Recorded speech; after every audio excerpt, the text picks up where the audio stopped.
قربانی کا گوشت کیسے تقسیم کریں؟ جب ایک باپ نے اپنے بیٹے پر اللہ کی راہ میں قربان کرنے کے لیے چھری چلا دی تھی، لیکن چھری نے اپنا کام نہیں کیا کیونکہ یہ صرف اللہ کا امتحان تھا، اور اس امتحان میں دونوں باپ بیٹا کامیاب ہو گئے تھے، اور پھر بیٹے کی جگہ قربانی کے لیے جنت سے اللہ تعالیٰ نے ایک جانور بھیجا جس کو پھر ذبح کیا گیا، تو یہ قربانی کا جمع اللہ کو اتنا پسند آیا کہ قیامت تک کے لیے تمام مسلمانوں پر اس کو لاگو کر دیا گیا۔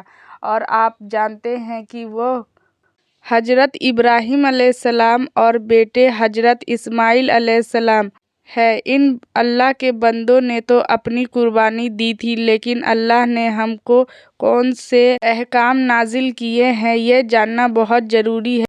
تو اس سے پہلے آپ نے پڑھا تھا کہ قربانی کن لوگوں پر ضروری ہے، اور قربانی کا جانور خریدنے سے پہلے کیا کیا دیکھنا ضروری ہے۔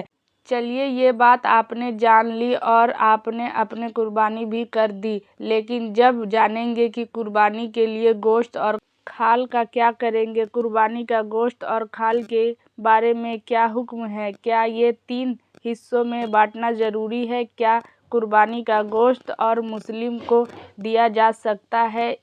اس جیسے کئی سوال جو قربانی کرنے والے کے دماغ میں ہوتے ہیں، ان سب کے سوال کے جواب آج ہم ڈھونڈنے کی کوشش کریں گے۔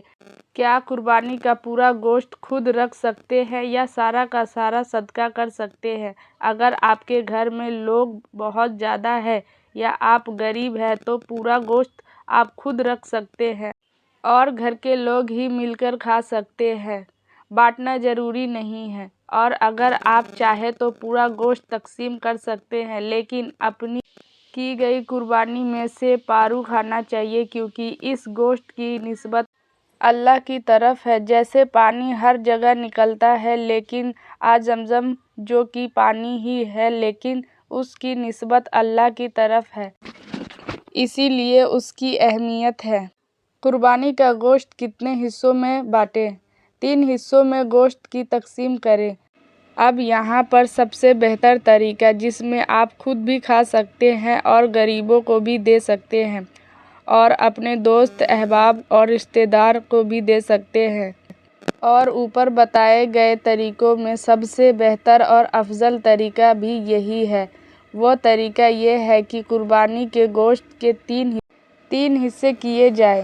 پہلا حصہ اپنے پاس رکھ لیا جائے، دوسرا حصہ غریبوں میں بانٹ دیا جائے، تیسرا حصہ رشتہ داروں اور دوستوں و احبابوں میں بانٹ دیا جائے۔ یہی سب سے بہتر طریقہ ہے جس پر عمل کرنا چاہیے، لیکن اگر کوئی ساتھ رکھ لے یا سارا گوشت صدقہ کر دے تو اس کو برا نہیں کہا جائے گا، لیکن بہتر ہے کہ اللہ کی اس دعوت میں سب کو شامل کیا جائے۔ کیا میت مردے کی طرف سے قربانی کی جا سکتی ہے؟